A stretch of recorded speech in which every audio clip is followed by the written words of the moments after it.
The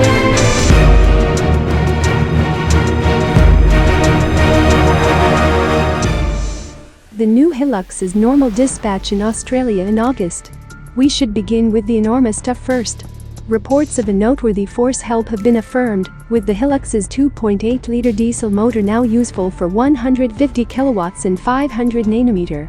That is a great deal of torque, and it puts the Japanese workhorse comparable to the best from Ford, the 157 kilowatts and 500 Nm Ranger Raptor.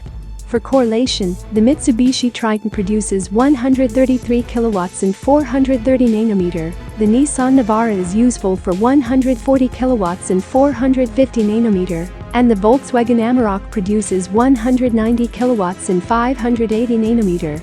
So while not the most impressive ute in Australia, the new Hilux is positively up there.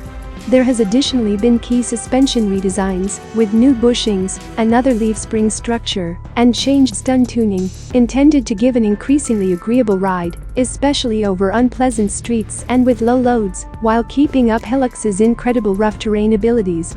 Towing limit is currently 3,500 kg on every single 4x4 model, while on 4x2 variations, diesel automatics are presently evaluated at 2,800 kg.